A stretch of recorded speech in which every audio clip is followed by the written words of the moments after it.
Hello, my fellow school believers.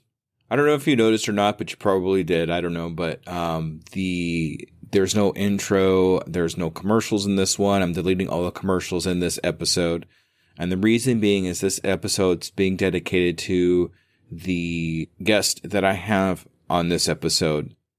This is a little hard to talk about, but the guest that we have on our program today is Dennis Mallen, and Dennis Mallen. As of about 2 weeks of me doing this intro, passed away in a tragic car accident. So, this episode I'm dedicating to Dennis Mallen and his family and friends. And, I recorded this in March. And so we obviously didn't know what was going to be happening at that particular time. And, he was a great interview, and I really wanted to make sure you all had a chance to see Dennis and who he really is and how much he loves his family, which you will see in this episode. So I didn't want to turn this into a big hoopla or, like I normally do and make a big deal and that kind of thing. Because to me, this is kind of a time to just celebrate who Dennis really is as a person. So we're going to go ahead and get into it and see Dennis. And I hope you enjoy this. There's not going to be any kind of, I'll say it in the interview, but there's not going to be any wrap up. I'm leaving all that stuff out just to sit and celebrate with Dennis. So thank you, everybody. Let's listen to Dennis. Salutations, school believers. And we are here again with another amazing entrepreneur. And today we're actually interviewing an experienced entrepreneur. Today we're talking to Dennis. Hi, Dennis. Hey, how are you, Jesse? What's going on, man? Thanks for having me today. Absolutely. Thank you so much for being an undiscovered entrepreneur. Now I have a kind of a semi-serious question to ask you, okay? Yes, sir. All right. Yes, are sir. you a school believer? I am. I am a true school believer. I've been a believer way before there were believers. I am the believer. All right. It doesn't get more serious than that, ladies and gentlemen. Thank you so much for being a school believer, Dennis. I appreciate you. Now, we've talked a little bit, but I want to get kind of my audience an idea of who you are and what you do and how long you've actually been doing that for. So can you do that for me, please? Yes, sir. Yes, sir. I'm an actor. I'm an actor. I've been acting now for 25 plus years. And if you look at my journey, I'm 53 years old. My acting range is 35 to 55.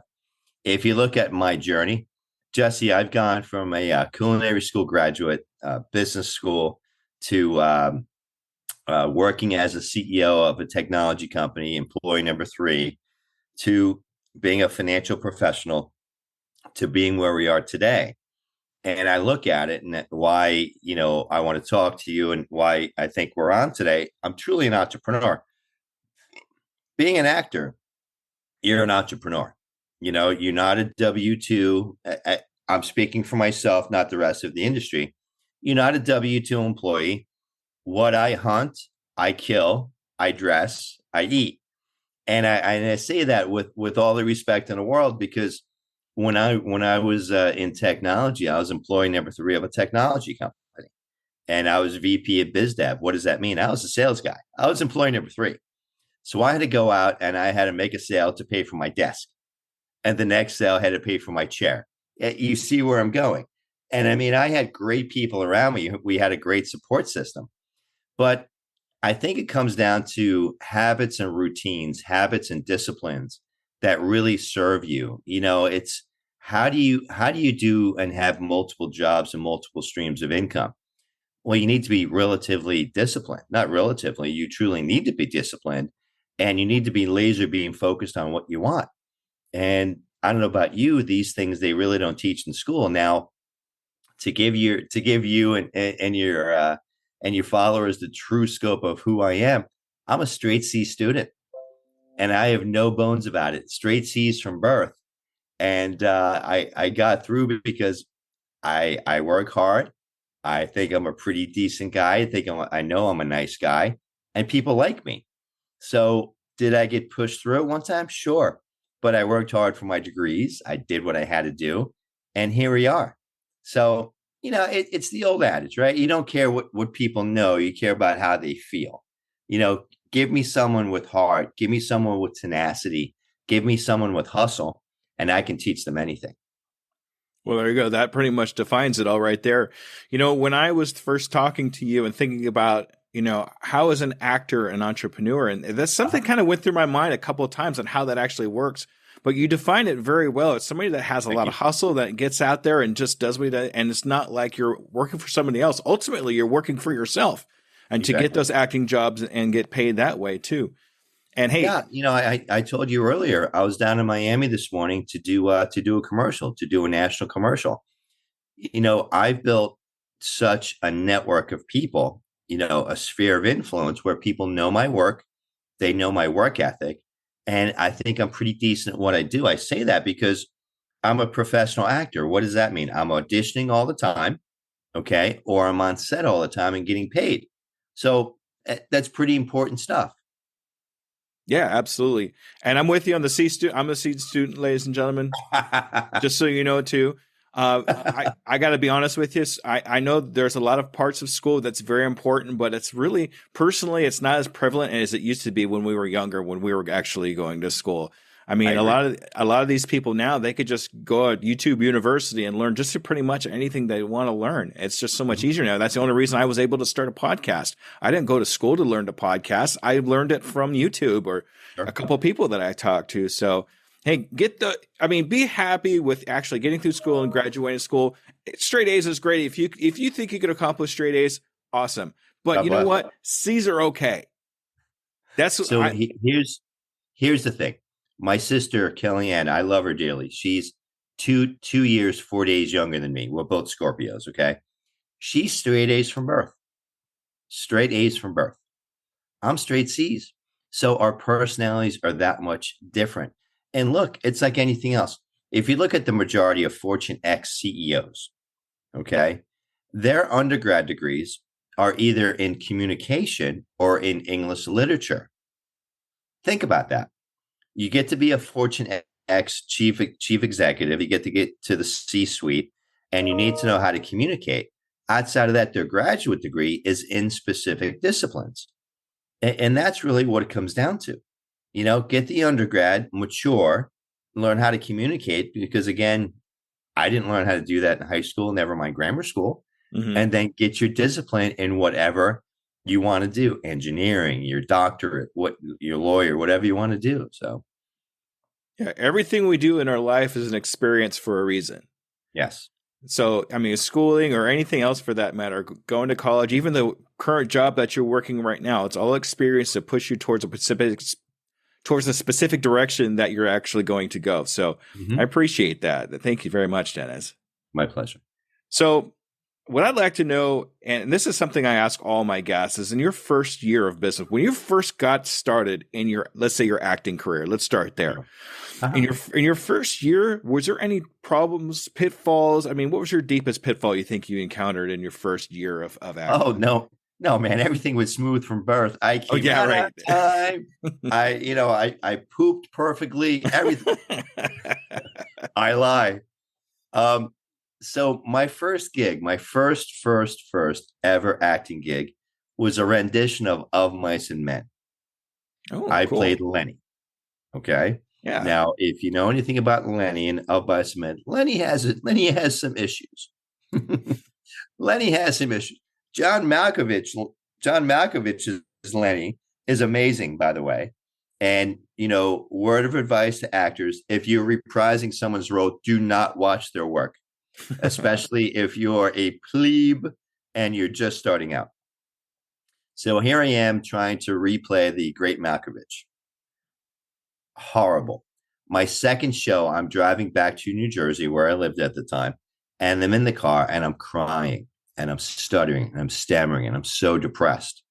I'm so out of it, not understanding. I've never had these emotions in my entire life. I don't know what's going on. I call my mentor and I'm like, look, I don't know what the heck's going on here. He goes, well, obviously you're a method actor. I go, Jim, I don't care. I don't know what that is. I don't care what that means. I'm out. I can't do this. I got to go to work in the morning. I got to be up at 6 to be in Manhattan. I can't do this. I finished my contract and then I quit the business altogether, not knowing I tapped into what? I tapped into a gift that I was given that I can be emphatic to that role. I can embody and really inhale that type of role. I'm a method actor. So it took me a while to get control over that. Because if you think of method actors, who comes to mind? Heath Ledger, rest in peace. Robin Williams, rest in peace. Philip Seymour Hoffman, uh, uh, Joaquin Phoenix. I mean, I can keep going on, and you see the commonality, right? So, how do I get control over that? Now, I've taken all of 2 courses back in the day, very basic courses. And I believe you learn by doing. I'm very hands on in everything that I do. So that was a major pitfall, not understanding and not knowing what's going on. Now, I'm blessed because my only real bad habit is going to the gym. I'm a gym rat. I'm a gym rat. I'm not a drinker. I'm a cheap date. 2 beers maximum, 2 glasses of red maximum, 2 scotch. All at the same time, by the way. I'm Irish, but I'm a lightweight. So I'm not into any substances, and I hit the gym. So I've learned over the years, and I do like roles that are broken. I do like roles that have range. And if you look at my work on YouTube and whatnot, I like going there. I like emoting. I like really hitting it. You've got to learn to take your ego and put it aside. I had an audition for a Geico commercial. Okay. And the way the audition sheet came out, you're going to show up, you're going to be a geek, you're going to sing the Macarena, and you're going to hit a car. The casting director is going to go bang. So I came in, I had a bow tie on, I had a pair of glasses with tape in the middle, totally looked the role. So they play the Macarena, and hey, Macarena. And the director goes, when I say bang, you got into a car accident. Now my eyes are closed. I'm going Macarena, and he goes bang. I flip the chair back. My feet are swinging up in the air. Everybody's laughing. The client's laughing. The cat. Everybody's laughing. Okay, I get the call back the next day. I did not come back as the same character. I came back as cool, slick me, not even thinking they want to see what I showed them. Okay, so again, ego got in the way, and I lost $5,000. Pretty expensive lesson. Okay. Yeah. And, I've learned to be a very effective communicator. Let the people that you consider in your inner circle where you're going, what your goals are, what you're all about. And either you're going to jump on the train and be on this journey with me or not. I'm pretty big on social media. I run my own social media. I've got a lot going on. And I'm not looking for fans. I'm looking for friends to join me in this journey. I go to the gym and people are like, hey, we saw your Super Bowl commercial. I'm like, oh, thank you so much. Oh, I'm going to need an autograph. I go, well, are you a friend of mine? Oh, yeah, you're a good friend. Friends don't get autographs. Mm-hmm. You're a friend of mine. You got my cell phone. Really? Yeah. It's kind of, it creeps me out in a good way. You know what I mean? It's not, the person doesn't creep me out, but I feel kind of awkward. I was in the gym as I am daily, usually in the morning, and I was out there early evening, so I had to shoot that day. And this older gentleman that I truly respect came up to me and said, hey, I saw your Western. I go, thank you so much. He goes, I had long hair and a big beard going on at the time. He goes, I really enjoyed it. He goes, and then I saw that hearing aid commercial with all those wires around you. I go, well, thank you so much. And then other guys at the gym overheard him and they jumped on the bandwagon. I felt, I'm at a point where I can accept compliments and I appreciate it, but it's still kind of a little like, oh, geek. I kind of felt a little awkward because that's my job. That's my job. But if I can come across and people can appreciate it, even better. Right. That's a great story. Thank you so much, Dennis. That's pleasure. Pretty awesome. Hey, I just want to mention that it really takes a lot of discipline to be able to go to the gym, and set yourself up that way to where you have a constant thing where you're going on a daily basis. And if anybody could pick up on having that particular type of habit, it doesn't have to be necessarily for the gym, but to do the one thing, to be in your zone of genius on a daily basis, That's something you really need to pick up on. So thank you for using that. That's good. Can you just real quick, and you gave me a good idea about it, but can you explain exactly what a method actor is? So, you know, it's that's an interesting question. So define it. I'll define it how I define it, because I never studied the Michael Douglas method. What's that show on HBO? So I never really studied a method per se, but I'll give you an example. The great Al Pacino. Now I've been blessed. I've worked with Mr. Pacino 3 times. He is a method actor. He embodies the character for the entire time he's on set. When he played Don Quixote on stage, if he had a 90-day run, he was Don Quixote every day for 90 days. It's a matter of truly doing your work and truly understanding the subtle nuances and the true feelings of that character. And I do the work. You know, I said earlier, I like characters that have range. I like characters that are broken because, you know, and again, I'm not casting aspersions in all due respect. The Lily White Sheriff, it's a lot easier to play that character. I'd rather play the villain because the villain is like an onion. There's layers to it. Okay. And it allows me to dig deep into my own psyche and to really bring things out. A movie I did a short, I guess about a year ago now, called Chances. It's by Joshua Wright, young guy, very talented director, very talented writer. It's a pretty dark film. It's pretty dark. I think it's still on YouTube. I think he just remastered it or something. I had to get dark. So we had Zoom calls. We had our rehearsals on Zoom because it was kind of towards the end of COVID. And I cry. I emote big time, big time. And you go up and down. There's the arcs. There's the peaks. And you really want, I really want, the director really wants the people watching it to feel for you. You want to draw them in. I played a man with dementia, I guess about 4 or 5 years ago now, ish. Yeah, about 4 or 5 years ago. And we were rehearsing. We were blocking the scene, setting up the scene. And during rehearsal, I went there. Okay. The makeup person comes in afterwards. She's crying. I go, what's the matter? She goes, oh my God, you're so amazing. I was like, oh, thank you. The director comes in. He's crying. The DP, director of photography. So, you know, when you strike a chord, you know, when you pull the heartstrings. And it's at that moment, I know I gave them what they wanted. Now, you know, unfortunately, fortunately, I have experience in my family with dementia. So I was able to go there, you know, kind of, you know, have an out of body experience, if you would, be able to cry, stutter, stammer, whatever I was able to do. I was able to trying to figure out the right word. Embody always comes to mind. Be emphatic to the script. Be emphatic to the character. When I do my character breakdown, I always try to huddle with the writer and with the director, and I'll say, "Look, this is how I see the character playing.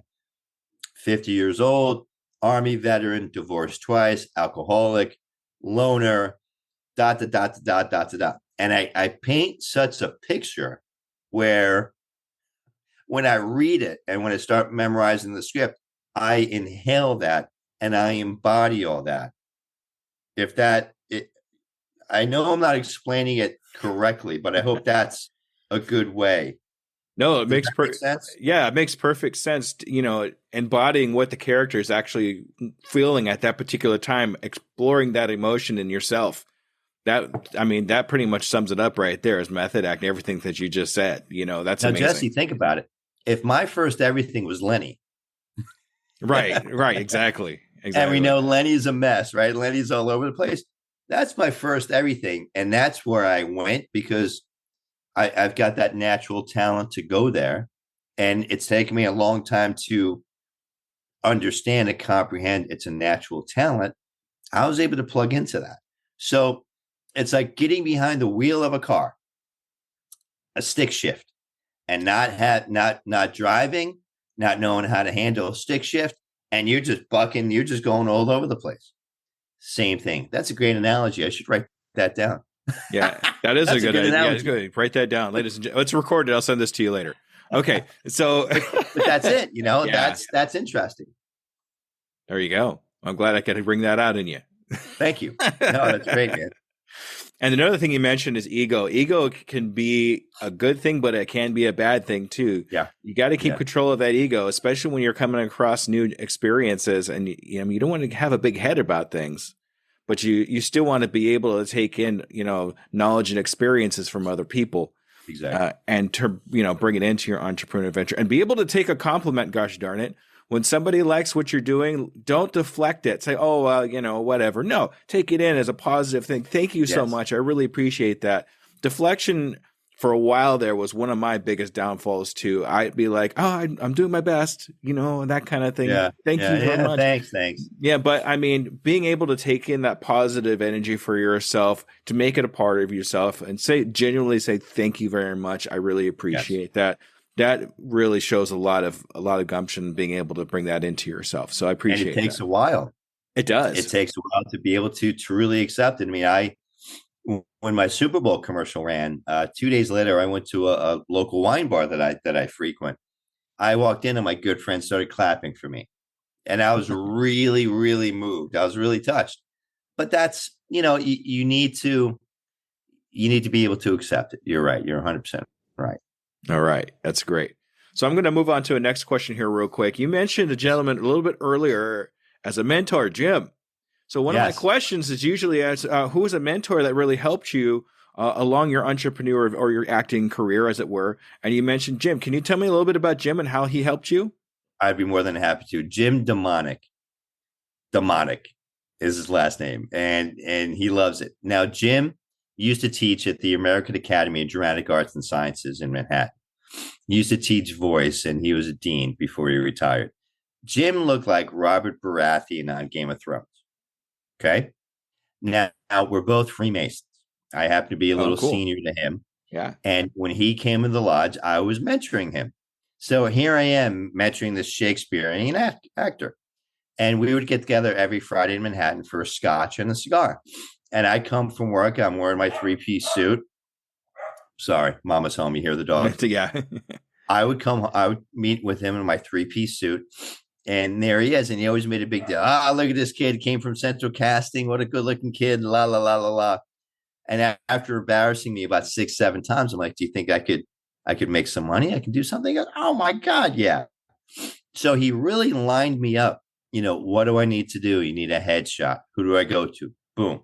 Everything I needed. He had a name and a phone number for me. Jim, I need an agent. Who do I call? Bang. I need to learn how to read copy. What's copy? Commercials. Who do I call? Bang. He was there for me. So here's a dear brother of mine, a fraternal brother of mine, that we hit it off. We're still friends to this day, 25 plus years later. And I still, reach out to him. I lean on him with different things that come up that I'm unsure of, or I need to bounce something off someone that's genuine and leads with the heart. And I'm really fortunate enough. Now, Angela Montalbano was one of my first teachers back in the day. I consider her a mentor also. Mm-hmm, mm-hmm. And that's, and the fortunate part, Jesse, I've been able to mentor different newer actors on their journey. So it's a matter of giving it back. It's a matter of paying it forward, and it's a matter of giving it back. But no, Jim, we chat. We either text or chat, once a week and catch up. So no, but I love that guy. I really do. That's great. Thank you so much for that. Yeah, Jim sounds pretty awesome. And he kind of took you by the hand and gave you the information that you needed to go to move on. And it sounds like you're doing the same thing, paying it forward. I love doing that. There's always somebody out there that you could point in a direction and change their lives. That's what I really like to do with the knowledge that I have, is to see that somebody needs some help and just say, hey, this is a good way for you to go, or check this out. And it sounds like you're doing that too. Mm-hmm. So that's great. I really love that. Thank you so much. Sure, without a doubt. All right. So here's one of my favorite questions. Now that you've had this journey up to this point. Yeah. In hindsight, is there a failure that you really are proud of? Something that you did that later on you decided, I'm glad it happened that way. Do you have anything like that comes to mind? You are the culmination of your experiences. Okay, good, bad, or indifferent. You are the culmination of your lessons that you've learned, and hopefully you've learned, and you're not going to repeat, what you've learned. The definition of insanity is what? Doing the same thing over again and expecting different results. So said Einstein. Okay. Yeah, there are plenty of mistakes. I trusted the wrong people. I befriended the wrong person. I made the wrong decision. Plenty of stuff that makes one not as impetuous as one would be in their youth. Um, makes someone think twice before they do. So yeah, I mean, I can keep you going for 24 hours with a lot of mistakes I've made. You don't have that time, nor do I. But yeah, there's definitely epic fails. My first feature was Devil's Advocate. Mm. And right after Lenny, I did a commercial, and then I had Devil's Advocate. And I remember being picked out of a crowd, and I had Mr. Pacino sitting right behind me, Keanu Reeves in front of me, Craig T. Nelson to the left of me. And the scene went on all day. And you see a lot of me. And towards the end of the scene, there's two doors coming out of a New York City courtroom. I came out the back door and I turned and I'm walking right into the camera. I am mugging the camera for a long 10 seconds. And all I'm thinking, Jesse, is I'm going to get kicked out. I'm going to get cut. You're never going to see me. And what do you see in the big screen? You see my big head all by myself. And I'm just laughing. So a decision that could have been detrimental to me, my career, paid off. So you just never know. You learn how to trust your gut. And if you're pulling up to an audition and you get stomach pains all of a sudden, do not go in. Learn, read your body, read your instrument. And that's why, it's really part of my job to go to the gym and to maintain my instrument physically, mentally, emotionally, spiritually, to be able to take certain roles, make certain decisions. I do a lot of lives, Facebook, Instagram, TikTok, whatnot. And I always say about decisions, and I say about what I call them suddenlies. It's a God moment when something is dropped in your lap. The Super Bowl commercial, Remy Martin with Serena Williams, that was dropped in my lap. Dropped in my lap. The lead role in Great People, that's out now, that was dropped in my lap. But think about it. My definition of luck has always been when preparedness meets opportunity. Preparedness meets opportunity. Sure, I'm lucky because I'm prepared. So when the heavens open and that opportunity that suddenly falls in my lap, boom, I'm in a position where I can go and I can say, yes, let's do it. Okay. Where a lot of people might be hesitant, and you have basically 5 nanoseconds to make a decision. If you stutter and stammer in that decision, they're moving on. So Yeah, that's about all you got, all the time you got for just about anything when it comes to anything in life that comes at you like that. You have to make that decision now. And yes, I try to instill that in my son too, because he's kind of one of those wishy-washy kind of guys that kind of want to think about it, but not. And I keep telling him, you only have one opportunity to make this decision. Don't let it pass you by. It's not just in acting. That could be in anything. That could be anything in entrepreneurship. That could be anything that's, that comes at you. So, be prepared, be mentally prepared to make that decision quickly. It sounds like an Eminem song. Are we just rapping together? What? Is that right? You only get one chance, or not give the chance to blow. We're just rapping. We got another business model going on. We'll talk about that later. Okay.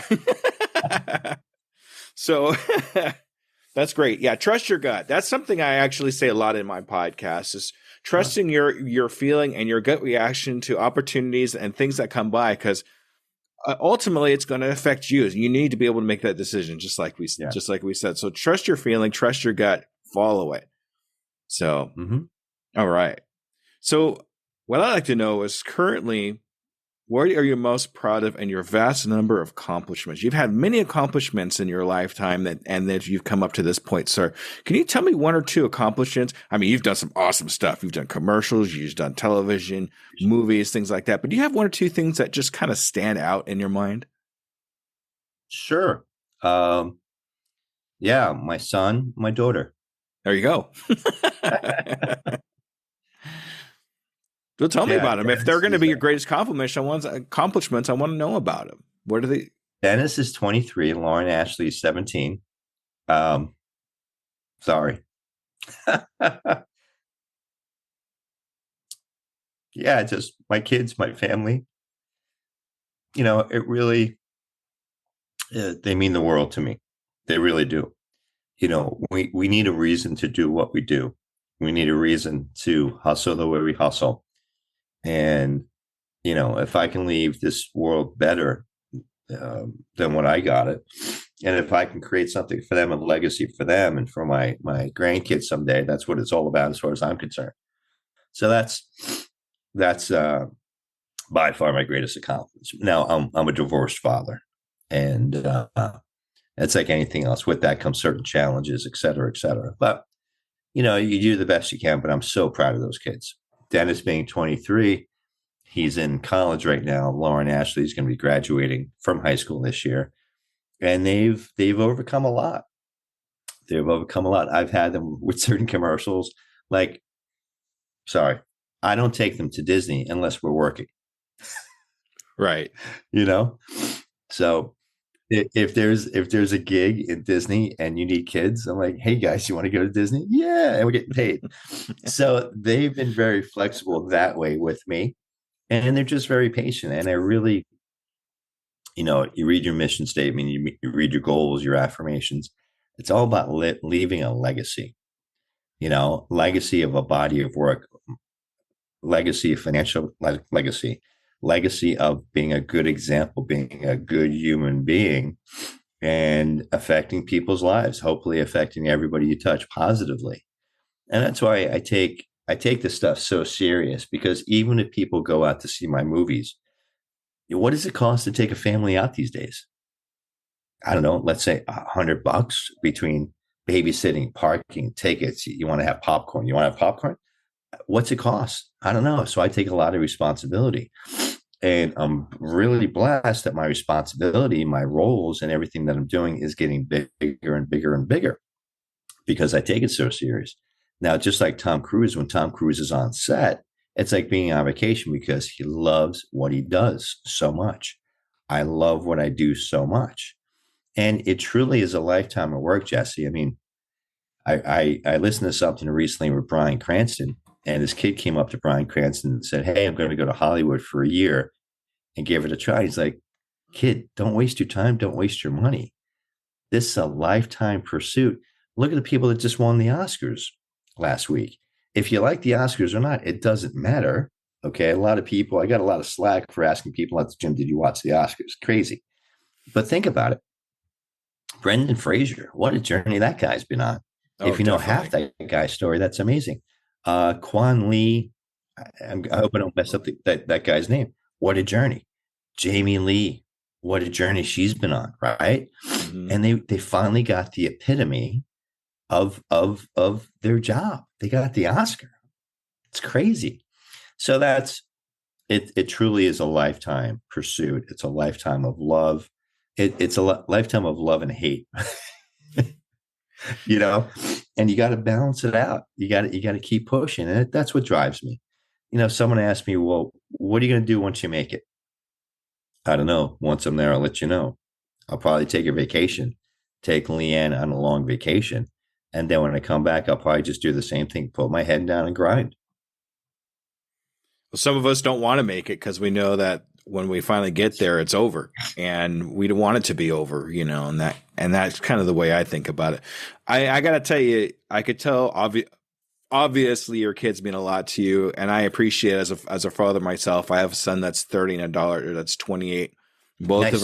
Both of them are very, very gifted in arts and crafts and things like that. My son's learning to be a blacksmith, and my daughter is making custom dolls. Nice. Yeah, and That's awesome. it's been amazing to watch them grow from that. And I have a granddaughter now too, so that's pretty neat. Nice. Very So nice. and she's smart. She's so smart. And then I have a 16-year-old son who he's studying physics right now. Damn. So at 16. Wow. So I'm still trying to figure that one out. So my kids mean a lot to me. Like you could see my logo back here. My daughter Yeah, yeah, designed my logo. She does all my art and my graphics and things like that to help me that's out. awesome. That's cute. So they all have their thing that they do, and they mean a lot to me too. So I really appreciate that. Thank you. Thank you. Love what you do. That's really Thank you, super sir. important. As a matter of fact, that's one of the things that you need to look into when you're looking for your zone of genius. You got to make sure that whatever you do, you love what you're doing, because it's going to be something you're going to be doing for most of your life. Yep. If you don't love what you're doing for most of your life, you're really going to fall into a deep, dark place where you don't want to be. So, I mean, it's really, really important to be able to love what you do and when you're doing it. If it's something that you even can do for free, that you don't mind doing so much because you love it so much, that's when you know you're in the right place of what you're doing. And how many people you drive by a cemetery, Jesse? How much music is left in those people? How many people are already dead? We just haven't buried them yet. It's a sad state of affairs. I mean, my Dennis Sr., love my father, adore my father. My father had the same job for 45 years. Was he happy with the job? He always said when he's no longer happy, he'll quit.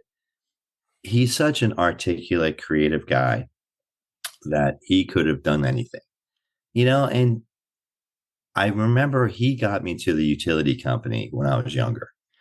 I did everything I could to get fired. They wouldn't fire me, union. But I couldn't see myself, because I'd be there about 30 years now at this age. I'd be top union step, making six figures, pushing papers back and forth. I would be brain dead. And I say that with all due respect, because the people at my age now that were there at that time, they had no respect. Nobody respected them. Management didn't like them because they were making too much money.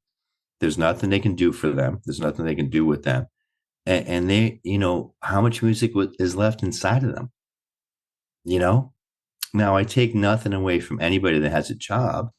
You do what you got to do. And I've had jobs as I've been building this career. I would never tell anybody, just, hey, look, you got to quit your job. Okay. Don't worry about the electric. Don't worry about the mortgage. Quit your job and go act. No, I'd be stupid to recommend that. Okay. But if you have a goal, if you have a dream, damn it, pursue it. Pursue it. Be disciplined enough. There's 24 hours in a day, 3 8-hour periods, right? One for work, one for rest, one for play. Figure it out. Yet, like we said earlier, between YouTube and the internet, there's plenty of ways of doing businesses or figuring it out or getting an education. Elon Musk is the biggest advocate against colleges, okay, because there's stuff on YouTube you can learn. Now, I'm not going to sit here and argue about the merits of college. It is what it is. I learned a lot. I learned how to drink alcohol. I learned how to meet women, both of which I'll still straight C's.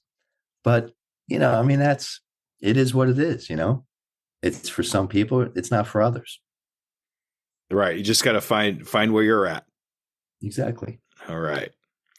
So this is going to be my last question with you, but I really like this one because this gives a nice word out to everybody that's listening. Sure. So what advice would you actually give to somebody who's looking to make the jump into entrepreneurship if they're just getting started? Because a lot of my listeners are just getting started in their entrepreneur adventure. Sure. So what kind of words can we give them that you would like to give them, Dennis? Sure. First off, make sure you have enough money in the bank. Okay. You got to have at least a year, 2 years of salary, because now it's all on you. Do not forego a job for a business, because that business owner, if it's an HVAC business, a plumber, a baker, an actor, you now own it. You're responsible for the insurances. You're responsible 28/7. Whereas an employee mentality, you punch out at 5 o'clock on a Friday, you go home, you play golf on Saturday, life is grand. Okay. Secondly, you need to have a system put in place. I'm trying to mentor these young guys over here in Florida where I am. They have a very successful key and lock business.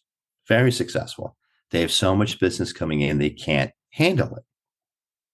But unfortunately, they also can't find enough talent, okay, to help grow the business. And every time I see them at the gym, I'm like, they're like, oh man, I'm so busy, I can't get here anymore. So they have a 28/7 job. Mm-hmm. Okay. They're not business owners. Let's look at business systems. McDonald's, best business format system in the world. What business is McDonald's in? Not the hamburgers and fries business. They're in the real estate business. Okay. Now, regardless of what happened with Ray Kroc, the ethical aspect of it, watch the movie The Founder, Michael Keaton, great movie. Regardless, there's a system put in place. Okay. The entrepreneurs that own a McDonald's franchise go to Hamburger University and they need to learn the system. If you're a baker and you're sick for a day or you want to go on vacation, is the business going to continue without you? You've got to keep that in mind. These lock and key guys, which I respect dearly, I think they're not even 30. Every time I see them, I'm like, dude, you need to franchise. You need to franchise. But first off, you need to put a system in place, which is very important because think about it. If you walk away today or you want to take, you're making 7 figures. Are you able to enjoy the 7 figures? Are you able to take a vacation? Are you able to hit the gym?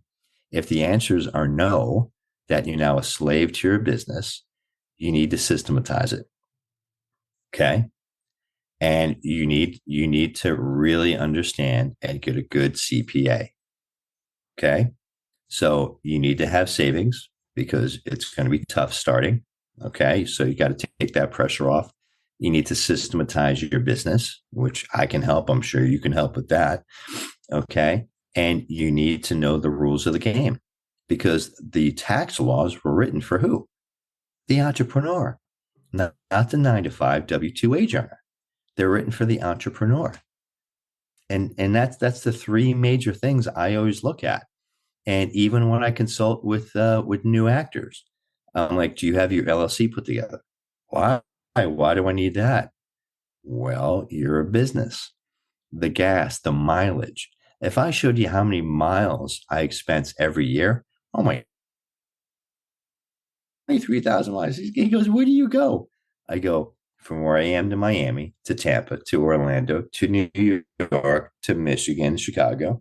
And he's like, dude, oh my gosh. I go, yeah, I need a helicopter. That's coming. But that's really the three keys, in my opinion. Michael Gerber, I don't know if you know that author. He wrote the book, The E-Myth, and basically stating what I just said. I went to a seminar, and Michael Gerber was one of the keynote speakers. He's a New Yorker, and he dropped a bunch of F-bombs, which as in New York, I was like, yeah, go, you go.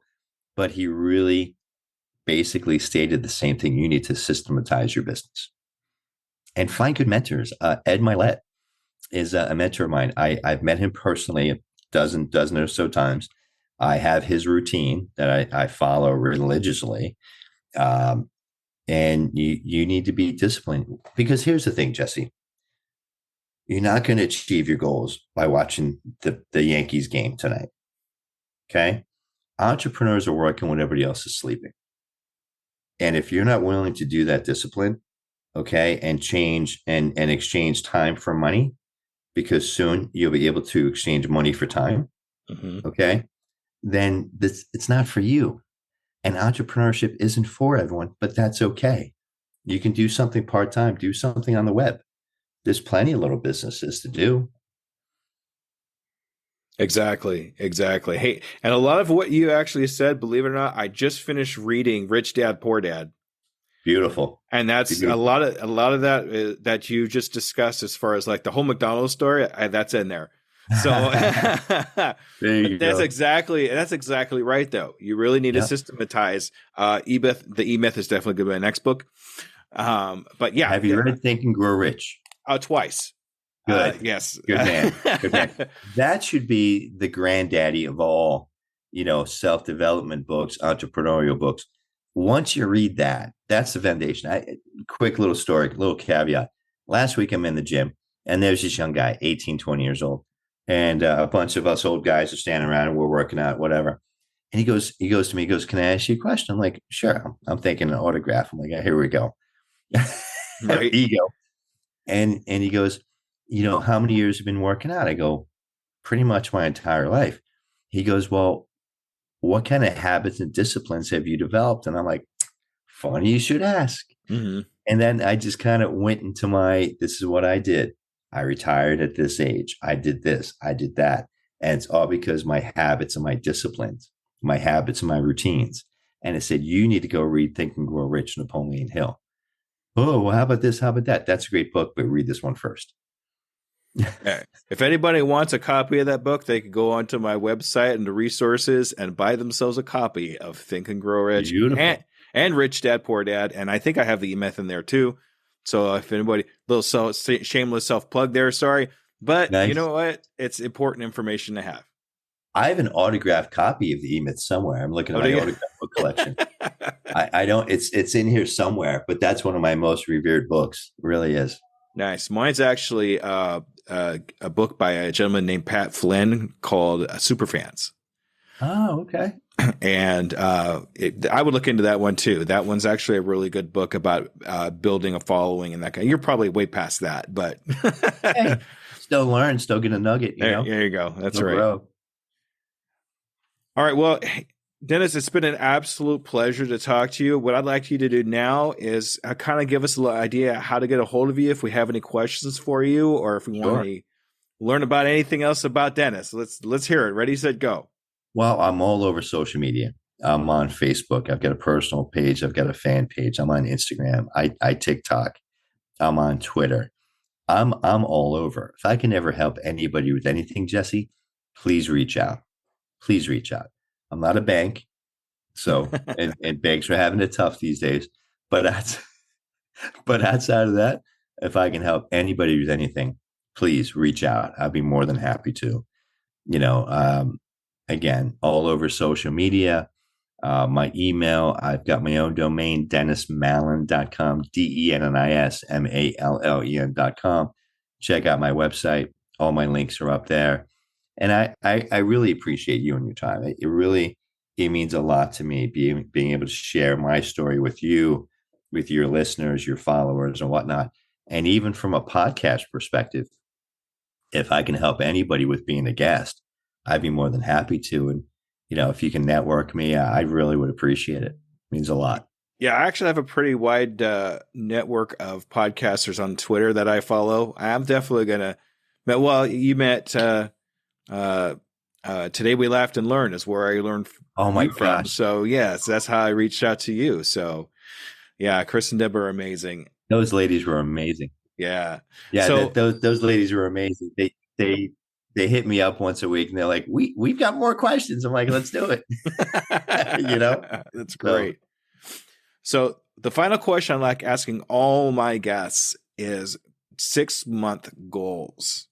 So every guest that I have, I follow up with them in 6 months to see if they've reached the goals that we talked about. So what I'd like to do, Dennis, is if you have a goal or two for yourself that you would like to take adventure over the next 6 months.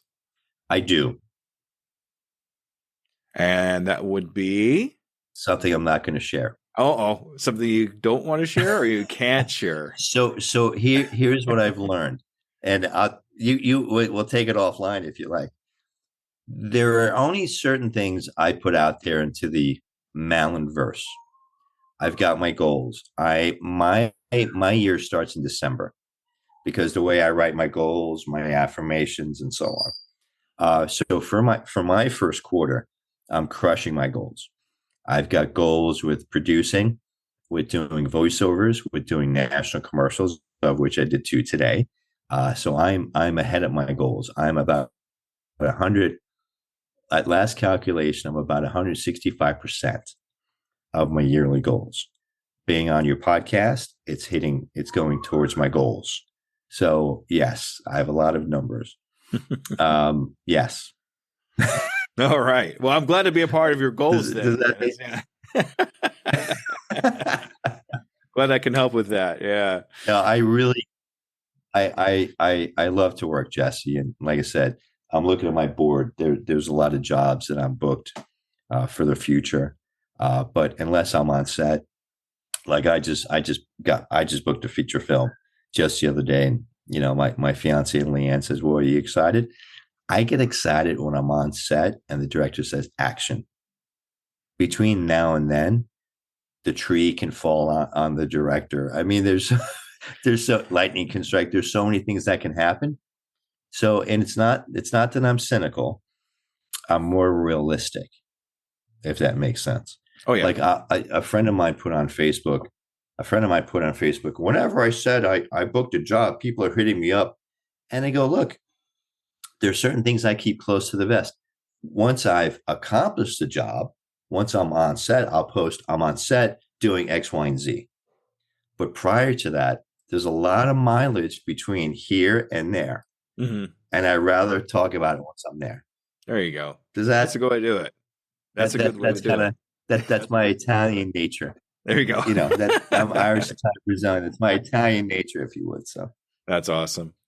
Dennis, thank you for taking some time to talk to the Scoop Believers out here. I really enjoy your wisdom and your knowledge, and thank you for sharing with us. All right, Scoop Believers, thank you for joining us today, and make sure you stay tuned for the follow-up, okay? Thank you, everybody. Have a good evening. Bye-bye. Thanks, Bye-bye.